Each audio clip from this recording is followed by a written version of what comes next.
Vamos para cima, pessoal. Vamos concluir o assunto aplicação da lei penal. Mas já, professor? É isso mesmo.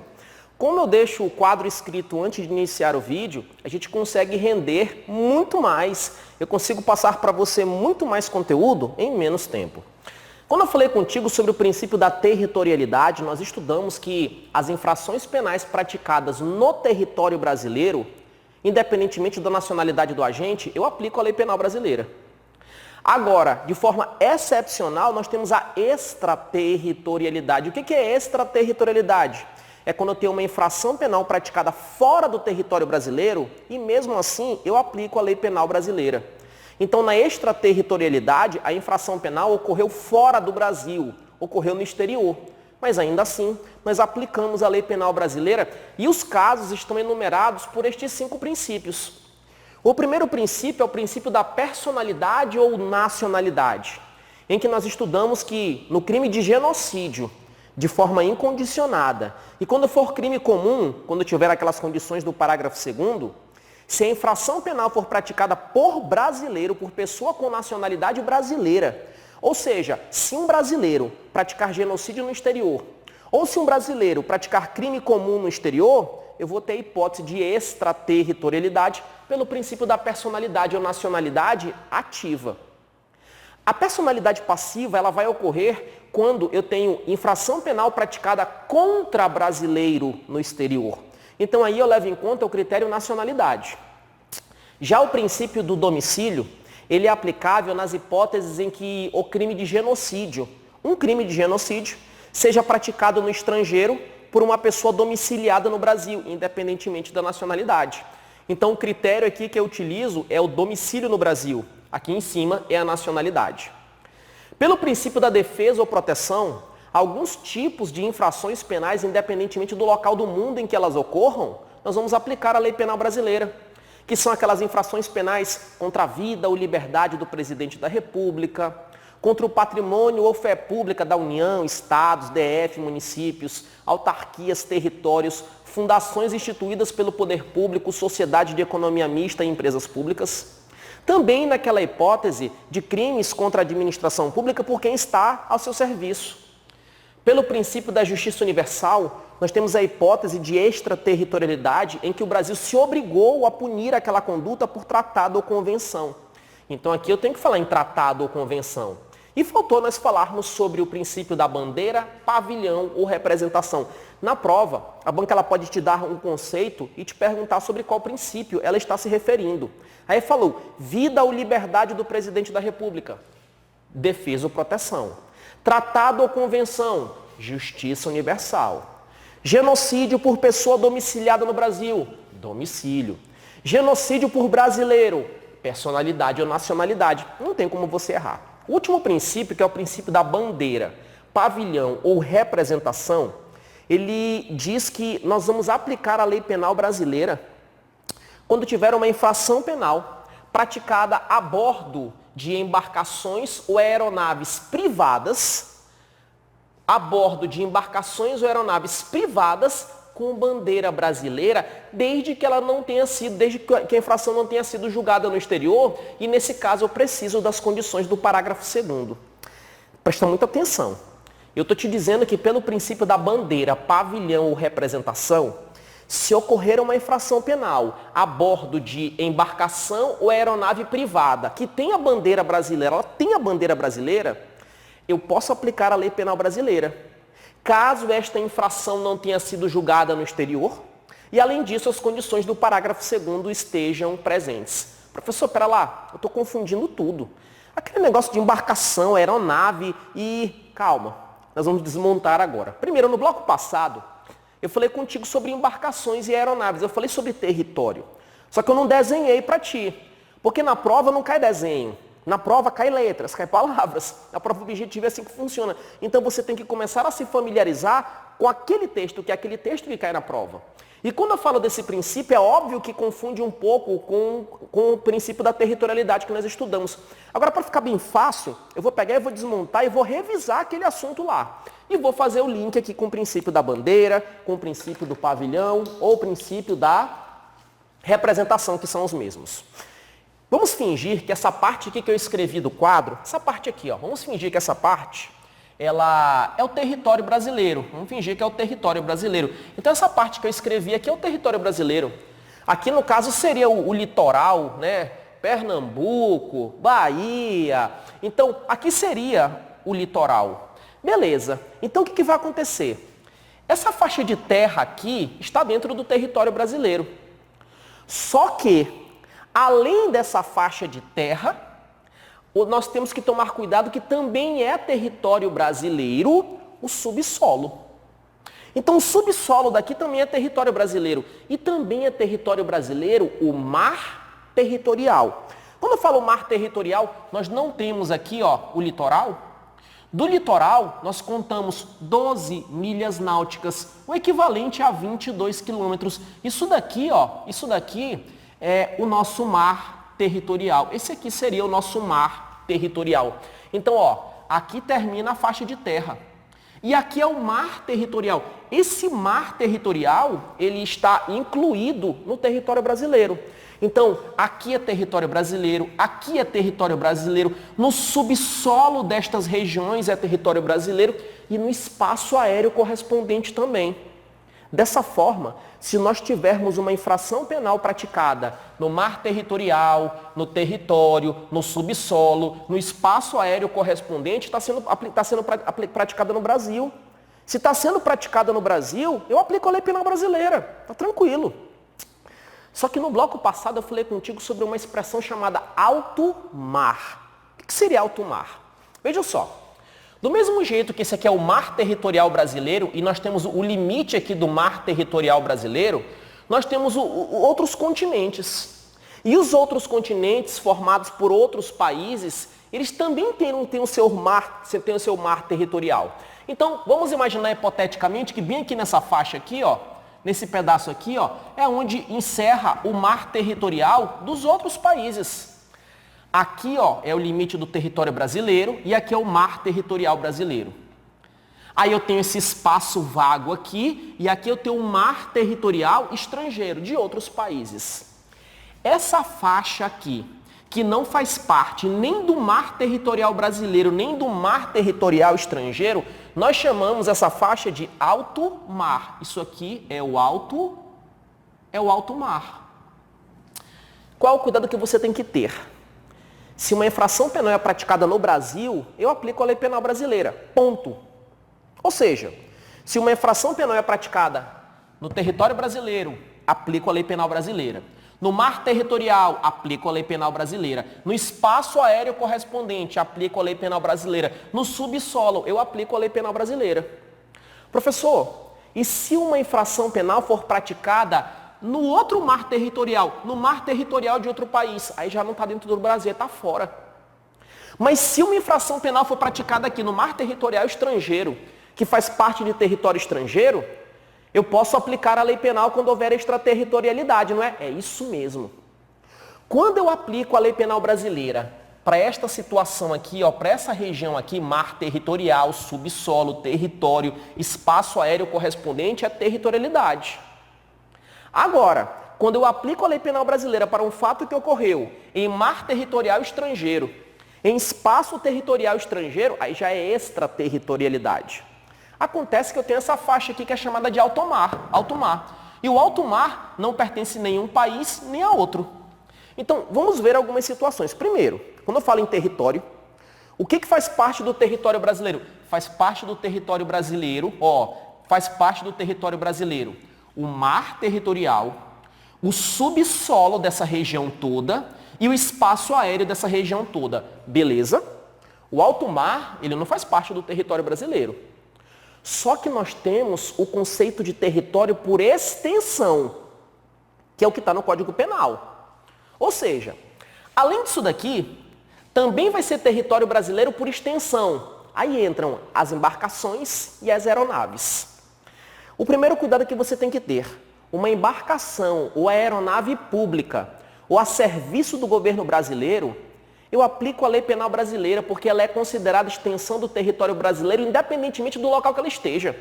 Dessa forma, se eu tiver uma embarcação a serviço do governo brasileiro ou uma embarcação pública aqui, acolá, na China, no Japão, em qualquer lugar, eu aplico a lei penal brasileira. Do mesmo jeito, essa regra é aplicada se tivesse uma embarcação ou aeronave pública estrangeira, porque a aeronave presidencial que trouxer o presidente dos Estados Unidos, ela é considerada extensão do território dos Estados Unidos. É a mesma regra. Então vamos lá. Eu já sei o que é território. Agora eu estou falando em território por extensão. A primeira regra do território por extensão é a situação das embarcações e aeronaves públicas ou a serviço do governo brasileiro. Elas vão ser consideradas território brasileiro por extensão em qualquer lugar que elas estejam. Beleza até aí? Fechou. Aí entram aquelas situações específicas. Entram as situações das embarcações e aeronaves brasileiras privadas ou mercantes e as estrangeiras privadas. Então, vamos tomar muito cuidado. Primeiro, se eu tiver uma embarcação ou aeronave brasileira, mercante ou privada, e ocorrer uma infração penal a bordo dela, quando que vai ser aplicada a lei penal brasileira? Então, muita atenção. Em primeiro lugar, se tiver uma aeronave sobrevoando bem aqui, ó. Se eu tiver uma aeronave aqui sobrevoando o território brasileiro, isso aqui é território brasileiro. Crime ocorrido a bordo dela, aplico a lei penal brasileira. Se uma aeronave estiver sobrevoando o espaço aéreo aqui sobre essa parte do mar territorial, bem aqui, ó, isso aqui é território brasileiro. Eu vou aplicar a lei penal brasileira. Se ocorrer um crime a bordo dessa aeronave aqui, eu aplico a lei penal brasileira. Se eu tiver uma embarcação aqui, ó, e ocorrer uma infração penal a bordo dessa embarcação, eu aplico a lei penal brasileira. Por quê? Porque ela está no território brasileiro. O mar territorial, ele faz parte do Brasil. Beleza? Não tem como você errar isso daí. Beleza. Qual que é o problema? O problema é as embarcações e as aeronaves brasileiras, preste atenção, as embarcações e as aeronaves brasileiras, se elas forem mercantes ou privadas e ocorrer crime a bordo delas e elas estiverem em alto mar, eu aplico a lei penal brasileira. Como é que é, professor? Muita atenção aqui, porque o perigo de prova é o alto mar. É o alto mar que é o perigo. Porque aqui, quando eu falo em alto mar, tu tem um espaço marítimo e tu tem um espaço aéreo sobre esse espaço marítimo. Então, muita atenção. Porque se tiver no mar territorial brasileiro, no território brasileiro, no subsolo brasileiro, no espaço aéreo correspondente, é território brasileiro. É tranquilo. O problema é o alto mar. Porque vamos imaginar hipoteticamente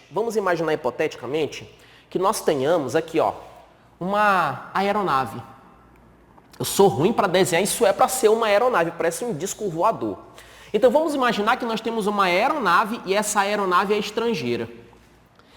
Se eu tiver uma aeronave estrangeira sobrevoando o espaço aéreo aqui, por cima do alto mar, e ocorrer uma infração penal a bordo, não é território brasileiro. Eu não aplico a lei penal brasileira, porque isso aqui não é território brasileiro.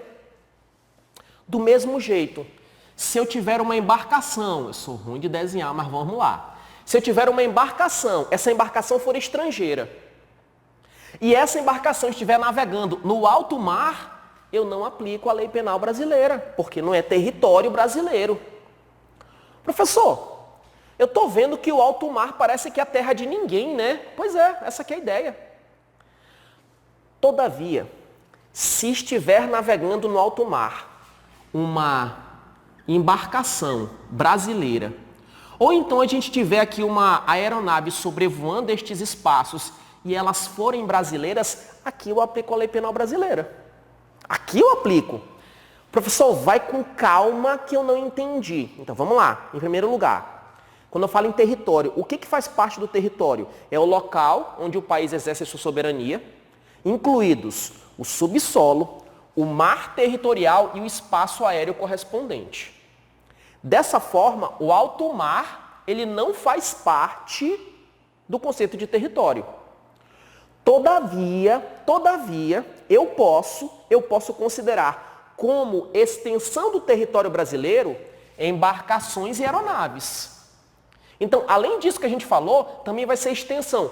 Ou seja, uma embarcação ou uma aeronave pode ser extensão do território brasileiro. Primeiro caso, quando esta embarcação ou aeronave for pública ou estiver a serviço do governo brasileiro. Nesse caso, é extensão do território brasileiro, independentemente do local que esteja.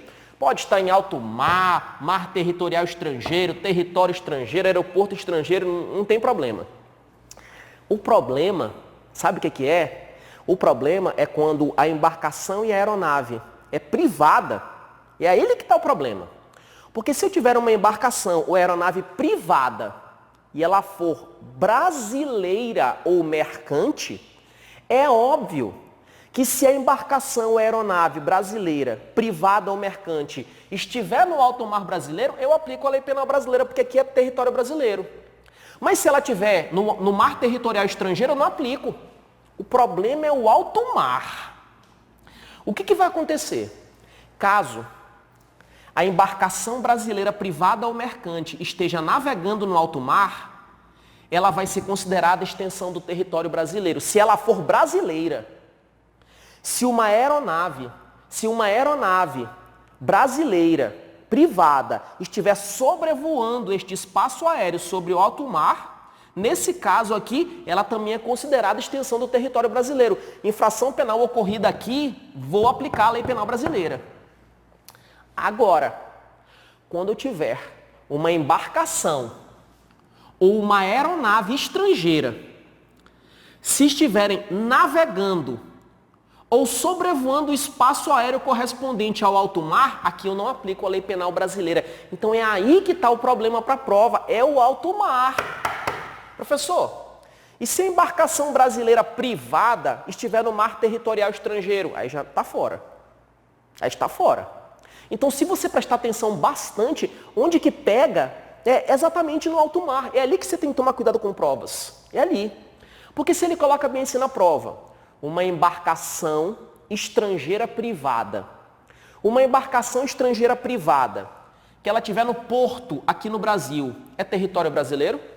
É território brasileiro. Porque aqui está no território brasileiro.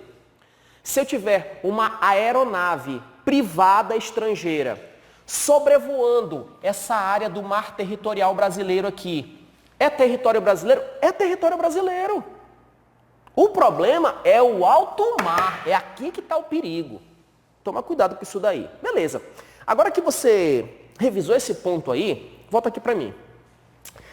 Quando eu estou falando em princípios da personalidade, nacionalidade, domicílio, defesa ou proteção, justiça universal, bandeira, pavilhão ou representação, eu estou falando de situações em que a infração penal ela não é aplicada, ela não ocorre no Brasil. Eu estou te falando de situações em que a infração penal ela não ocorreu no território brasileiro, ela não ocorreu no mar territorial brasileiro, ela ocorreu em território estrangeiro. Ela ocorreu por quê? Porque se eu tiver uma infração penal praticada a bordo de embarcação ou aeronave privada brasileira, com bandeira brasileira, e ela estiver em alto mar, é considerado extensão do território brasileiro. Então, esse princípio, o princípio da bandeira, pavilhão ou representação, é quando eu tenho uma infração penal praticada a bordo de embarcação ou aeronave privada com bandeira brasileira, e esse crime foi praticado quando esta embarcação ou aeronave estava em território estrangeiro. Ou seja, não estava no nosso mar territorial, não estava em alto mar, estava em território estrangeiro e lá não foi julgado. Nesse caso, a gente aplica a lei penal brasileira, beleza? Ou seja, quando eu tenho embarcação e aeronave, se eles estavam aqui, e a infração penal foi praticada fora do Brasil, existe a possibilidade de aplicar a lei penal brasileira, se enquadrar no conceito do princípio da bandeira, pavilhão ou representação, e para isso eu preciso das condições do parágrafo 2º e não haver julgamento no exterior. Beleza? Agora olha só. Agora que nós entendemos esses princípios, você já sabe quais são as hipóteses em que a lei penal brasileira vai ser aplicada para uma infração penal ocorrida no exterior. Agora, nós vamos estudar os tipos de extraterritorialidade. Porque aqui eu já adiantei para ti por alto sobre incondicionada, condicionada, mas a gente vai ver agora o que é isso. Quais são esses tipos de extraterritorialidade? Eu já sei as hipóteses. Agora vamos ver o tipo. Quando eu falo em extraterritorialidade, a primeira hipótese é a que está no inciso 1 do artigo 7º, que é a extraterritorialidade incondicionada. Se você olha para o parágrafo 2º e para o parágrafo 3º do artigo 7º, ele traz algumas condições. Ou seja, para haver aplicação da lei penal brasileira para esses fatos ocorridos no estrangeiro, eu preciso dessas condições, do parágrafo 2º e parágrafo 3º. Só que, nos casos do inciso 1, eu não preciso das condições. As hipóteses do inciso 1 do artigo 7º são hipóteses de extraterritorialidade incondicionada. Eu não dependo das condições do parágrafo 2º. E quando que eu tenho extraterritorialidade incondicionada? Primeiro caso, crime de genocídio praticado no exterior por agente com nacionalidade brasileira, olha aqui, ó, princípio da personalidade ou nacionalidade, ou domiciliado no Brasil, olha o princípio do domicílio.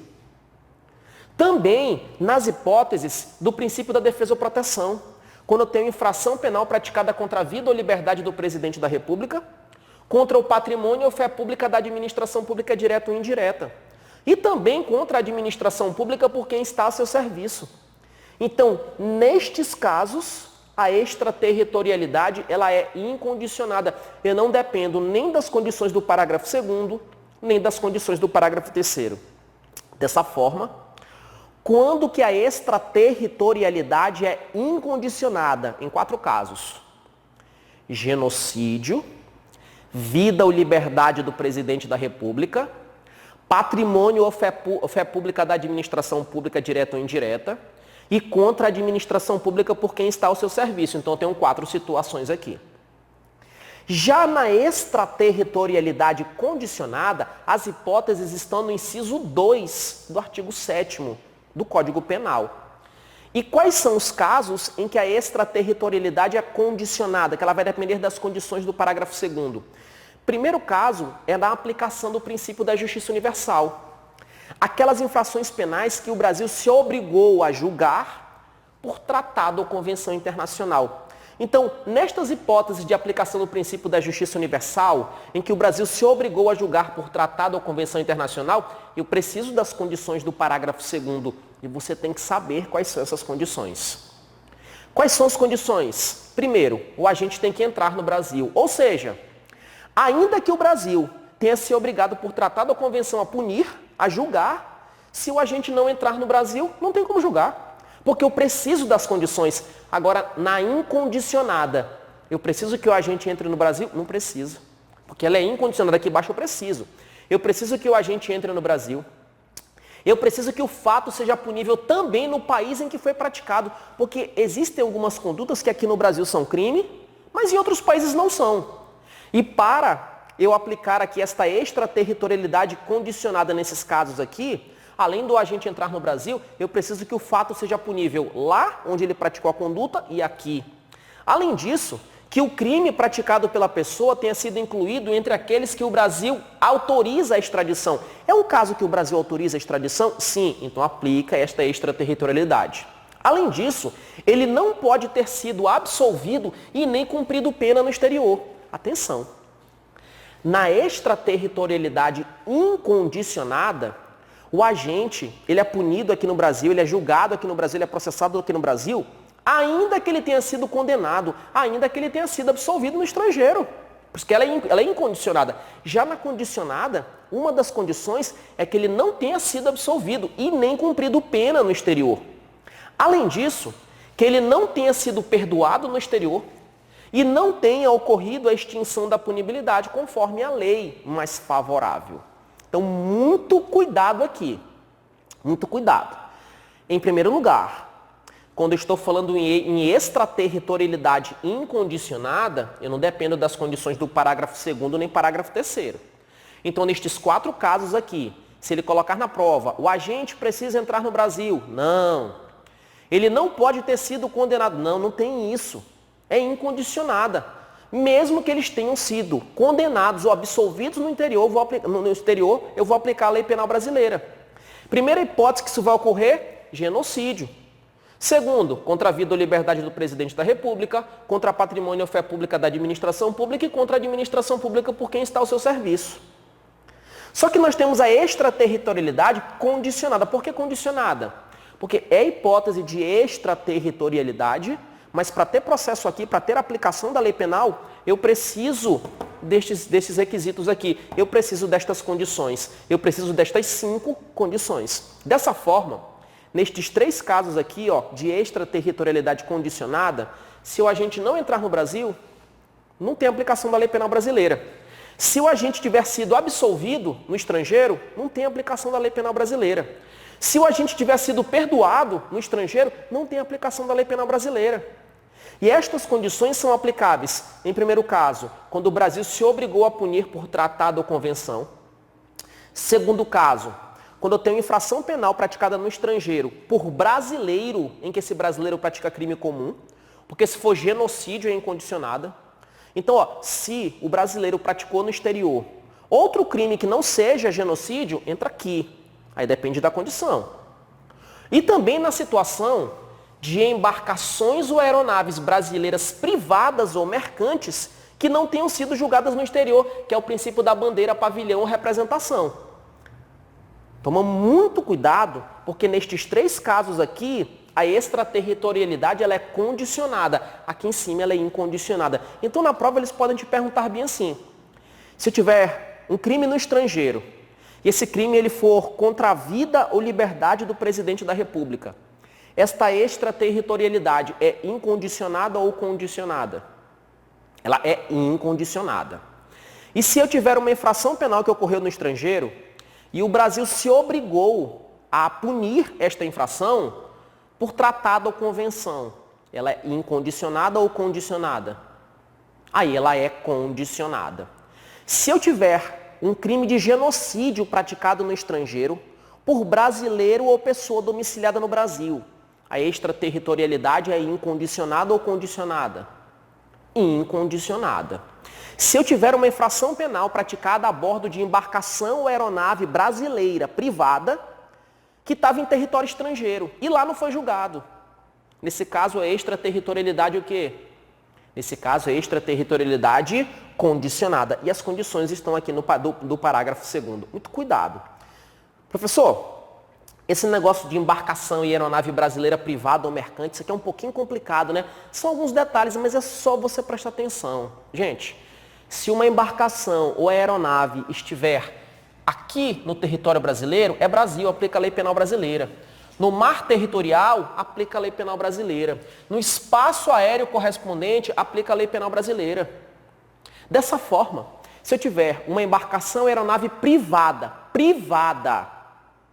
brasileira ou estrangeira, e a infração foi praticada a bordo dela, nessa região aqui, aplica a lei penal brasileira, ponto. O problema é o alto mar, que o alto mar a gente já falou sobre ele. Esta hipótese do princípio da bandeira, pavilhão, representação, que é essa que a gente está conversando aqui, é uma situação em que essa embarcação brasileira privada, ela não está no Brasil, ela não está no mar territorial, ela está lá na China. É a hipótese em que a aeronave brasileira privada ou mercante, ela não está no Brasil, está sobrevoando a Europa e ocorre um crime lá. Imagine que uma aeronave de uma empresa privada brasileira, ela, por exemplo, a Azul está fazendo um voo e o avião da Azul está sobrevoando Portugal. Portugal não é território brasileiro. Se ocorrer uma infração penal a bordo da aeronave da Azul, quando ela estiver sobrevoando Portugal, não é território brasileiro. Mas eu posso aplicar a lei penal brasileira para esta infração penal? Eu posso, só que aí é uma extraterritorialidade, que é exatamente essa daqui, da bandeira, pavilhão, representação. Só que para a gente aplicar a lei penal brasileira nesse caso, a infração penal não pode ter sido julgada em Portugal. Não pode, porque se tiver julgamento lá e vai ter julgamento aqui, aí já está vedada pelo ordenamento jurídico. Não pode. Então, além de não ter sido julgado lá, eu preciso desses requisitos aqui. É só ter atenção. Mas lembrando, na prova não cai desenho. Na prova não cai desenho. Inclusive, tem muito candidato que se acostuma, fica com a representação mental simples, porque a gente desenha, o candidato entende. Ah, mas eu entendi com desenho. E na prova não tem desenho, ele erra. Porque ele se acostumou, ele entendeu só no modelo que o professor desenhou. a tua prova não é de desenho. Eles não vão desenhar um mar territorial, é palavras. Então você tem que entender aquele assunto ali. Beleza. Agora, nós temos outra extraterritorialidade, que é a extraterritorialidade hipercondicionada, que é a hipótese do parágrafo 3º do artigo 7º do Código Penal. Por que hipercondicionada? Porque, neste caso, além das condições do parágrafo 2º que nós estudamos agora há pouco, nós também precisamos das condições do parágrafo 3º. E em que hipótese que ela vai ocorrer? Quando tiver infração penal praticada por estrangeiro contra brasileiro no exterior. Dessa forma, se eu tiver alguém, uma pessoa com nacionalidade brasileira, e essa pessoa estiver no exterior, e um estrangeiro pratique crime contra brasileiro no exterior, o Brasil pode julgar. O Brasil pode julgar, mas para isso ocorrer eu preciso de algumas condições. Primeiro, esse agente criminoso estrangeiro, ele tem que entrar no Brasil. O fato tem que ser punível lá no local onde ocorreu a infração e aqui também. O crime tem que ser incluído entre aqueles que o Brasil autoriza a extradição. Além disso, o agente não pode ter sido absolvido, nem ter cumprido pena no exterior e não pode ter sido perdoado no exterior. E nem ter ocorrido a extinção da punibilidade segundo a lei penal mais favorável. Observa que o Brasil não vai pedir extradição desse cara. Não, porque o crime não foi praticado aqui, o crime foi praticado lá. Eu dependo da pessoa entrar no Brasil. Se ele não entrar no Brasil, não rola. Só que, além dos requisitos do parágrafo 2º, nós precisamos também do parágrafo 3º, por isso que ela é chamada de hipercondicionada. Então, além dos requisitos do parágrafo 2º, nós precisamos que a extradição não tenha sido pedida, ou seja, o Brasil não pediu a extradição dessa pessoa, ou então ela tenha sido negada, caso tenha sido requerida. Além disso, eu preciso de requisição do ministro da Justiça. Estas duas condições extras são para este caso apenas. Muito cuidado com isso daqui. Por isso que eu falo em extraterritorialidade hipercondicionada. Se você saiu vivo de territorialidade e extraterritorialidade, agora praticamente acabou para ti a aplicação da lei penal, que o resto é bem tranquilo. É bem tranquilo mesmo. Mas tem que revisar. Esta parte de extraterritorialidade, ela é um pouquinho embaçada mesmo, é normal. E eu não vou pegar aqui e colocar só parcial o que você gosta de estudar, não. Eu vou colocar tudo aquilo que você precisa para a tua prova. Beleza. Além de saber que a extraterritorialidade ela pode ser incondicionada, condicionada ou hipercondicionada, agora que a gente fechou isso daqui, vamos falar sobre a pena cumprida no estrangeiro. Nós verificamos, e aqui quando eu falo de verificamos, é nas hipóteses do inciso 1 do artigo 7º. Nas hipóteses do inciso 1 do artigo 7º do Código Penal, pode ocorrer de a pessoa ser julgada no estrangeiro e também ser julgada no Brasil. Isso pode acontecer. Porque nas hipóteses do inciso 1 do artigo 7º, não depende de condição. Ainda que a pessoa tenha sido condenada ou absolvida no estrangeiro, ela vai ser processada aqui no Brasil. Então existe possibilidade de ela ser condenada no estrangeiro e condenada no Brasil. E aí, professor, quer dizer que se ela for condenada por 10 anos no estrangeiro, ela cumpre 10 anos. Vem para o Brasil, cumpre mais de 10 anos, ela vai pegar uma dupla punição pelo mesmo fato? Isso não é vedado pelo princípio do non bis in idem? Olha só, o que vai ocorrer? Quando eu estou falando em pena cumprida no estrangeiro, o artigo 8º do Código Penal, ele traz a hipótese de detração penal. Se eu tenho o mesmo fato e a pessoa já cumpriu 10 anos no estrangeiro, ela não vai cumprir esses mesmos 10 anos aqui no Brasil, porque senão vai gerar o bis in idem. Eu vou fazer a detração penal e este ponto cai bastante. E se cair na prova, é só você lembrar do macete da SIDA. Como assim macete da SIDA? Olha só. Se a pena aplicada no estrangeiro for a mesma aplicada no Brasil, se elas forem idênticas, eu computo. Então, você vai computar se as penas forem idênticas. Como assim, professor? Lá no estrangeiro, a pessoa foi condenada a 10 anos de pena privativa de liberdade, 10 anos de reclusão. E aqui no Brasil, a pessoa foi condenada a 15 anos de pena privativa de liberdade, foi condenada a 15 anos de reclusão. Como ela já cumpriu 10 lá, quando ela vier para o Brasil, eu vou fazer a detração. Eu vou computar 15 menos 10, ela só cumpre mais 5. Mas eu faço este cômputo porque as penas são idênticas. Porque como é que eu vou fazer o cômputo de uma pena privativa de liberdade com multa? Não dá, porque como é que eu vou diminuir? Não dá. Então, para eu fazer essa diminuição, para eu fazer esse cômputo, as penas precisam ser idênticas. Agora, se elas forem diversas, aí a pena cumprida no estrangeiro, ela vai atenuar a pena cumprida no Brasil. Então, o que você tem que fazer? Você tem que olhar para a prova e lembrar da SIDA. Eu computo se as penas forem idênticas, agora se elas forem diversas, é feita uma atenuação.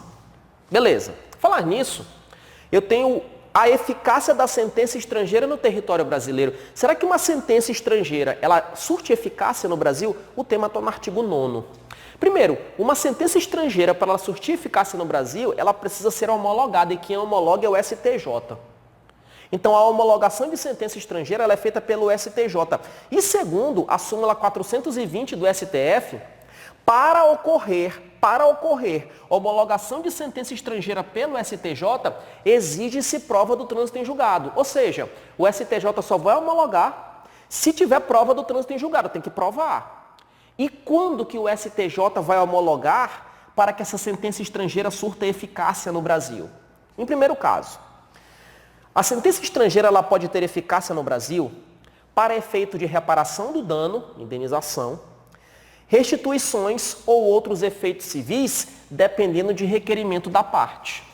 Dessa forma, se tiver uma sentença estrangeira e nessa sentença houver previsão de reparação de dano, restituição de alguma coisa ou outro efeito civil, essa sentença estrangeira, homologada pelo STJ, ela vai surtir eficácia no Brasil. Mas, para ter a homologação pelo STJ, eu preciso de requerimento da parte, porque se a parte não requerer, o STJ não vai correr atrás, não. Então, nestes 3 casos, eu preciso de requerimento do STJ, da parte interessada. Além disso, a sentença estrangeira também pode surtir eficácia no Brasil para sujeitar o condenado à medida de segurança. Quando eu falo medida de segurança, é um tratamento ambulatorial, é uma internação. Cuidado, a sentença estrangeira não pode determinar cumprimento de pena. O STJ não vai homologar sentença estrangeira para a pessoa ficar presa aqui no Brasil. Não, pena não. Toma muito cuidado. Então, quando eu estou falando de eficácia da sentença estrangeira, a sentença estrangeira pode surtir eficácia para reparação de danos, restituição, outros efeitos civis, ou para sujeitar o condenado à medida de segurança. E para sujeitar o condenado à medida de segurança, tratamento ambulatorial, internação ou outro, eu preciso que exista um tratado, eu preciso que exista um tratado de extradição entre o Brasil e o país lá em que ocorreu a sentença. E se não existir esse tratado, que haja requisição do ministro da Justiça. Tome muito cuidado. Dessa forma, eu não posso homologar sentença para surtir eficácia no Brasil para efeito de cumprimento de pena. Então, se a pessoa foi condenada a 10 anos de reclusão no estrangeiro, o STJ não vai homologar essa sentença para a pessoa cumprir esses 10 anos no Brasil. Porque para ela cumprir pena no Brasil, tem que ser em face de um processo que ocorreu no Brasil, segundo o devido processo legal e todos os seus princípios.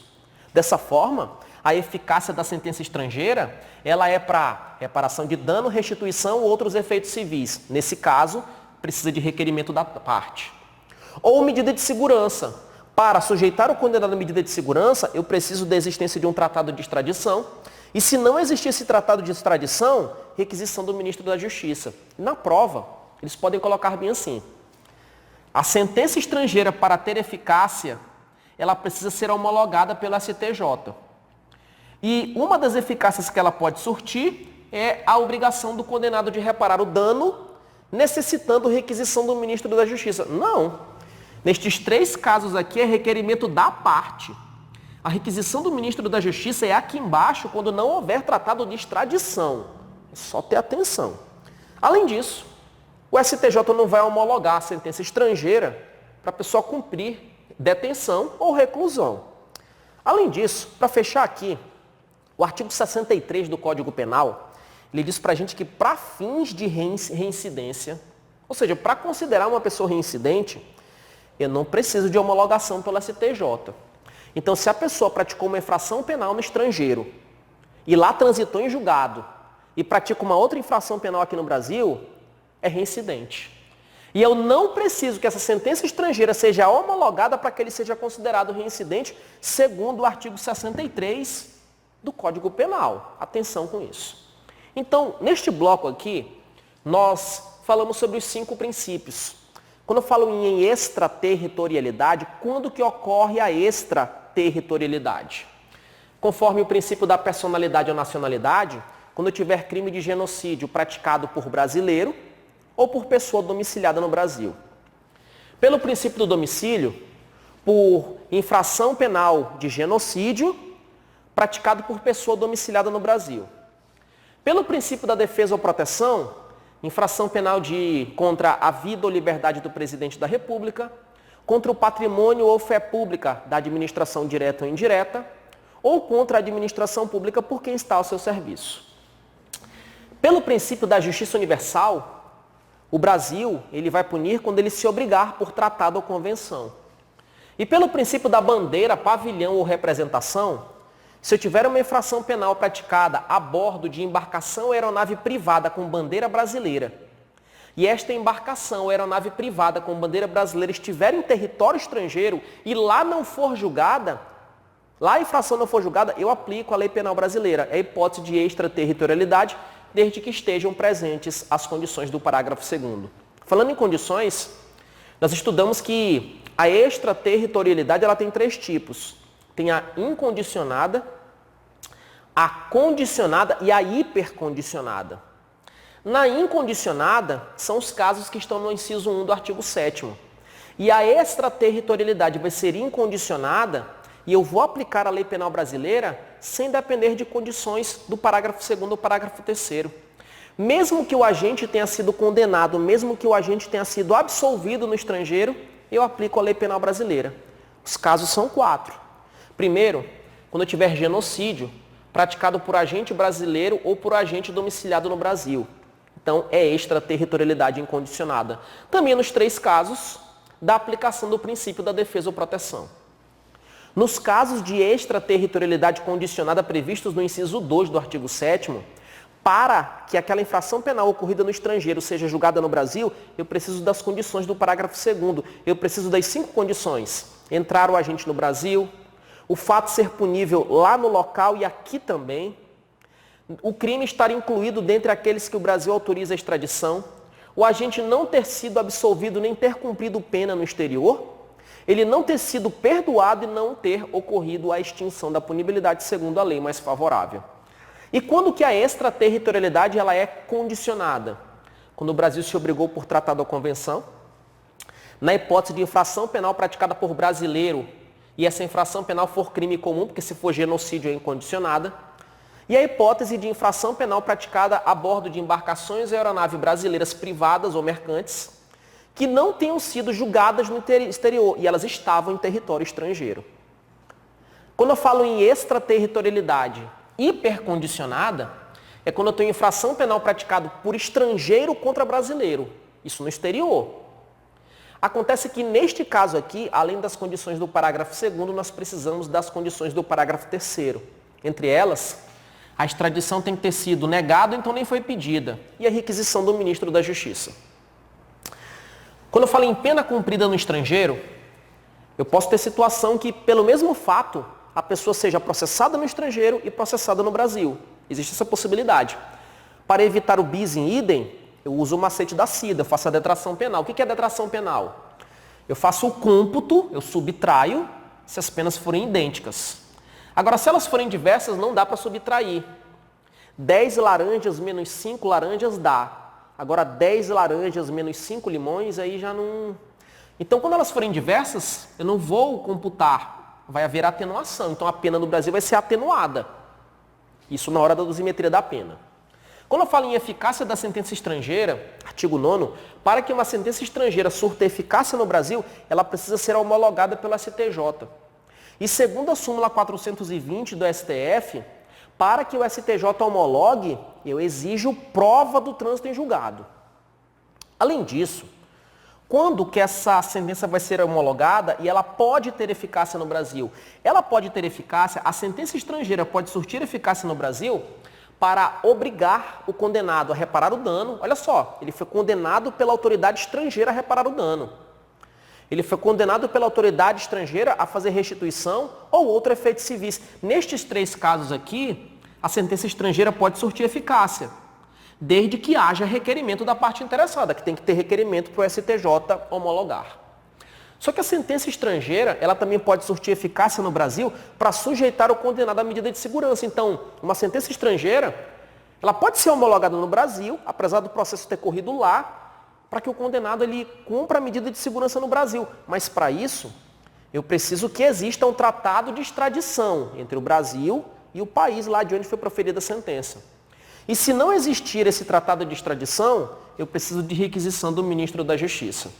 Todavia, essa sentença estrangeira, ela não vai surtir eficácia no Brasil para cumprimento de pena, medida de segurança, ou reparação de dano, ou restituições, ou outros efeitos civis. E segundo o artigo 63 do Código Penal, se tiver uma infração penal praticada no estrangeiro transitada em julgado, ela vai ser considerada para fins de reincidência. E para ser considerada para fins de reincidência, eu não preciso de homologação do STJ. A homologação é necessária para medida de segurança, reparação de dano, restituição, outros efeitos civis. Para efeito de reincidência, eu não preciso. Ponto importante. A gente já avançou e fechou aqui a aplicação da lei penal. Antes de você seguir para o próximo módulo e estudar a teoria do crime, é importante que você faça revisões aqui. Então, como é que você pode fazer as revisões? Você pode pegar as fotos do quadro e ler. Você pode resolver algumas questões e você não precisa resolver todas. Porque o nosso curso ao todo, juntando todos os módulos, ele vai ter mais de 1000 questões. Você pode resolver algumas. Aí você estuda o módulo anterior, aí depois volta para cá, resolve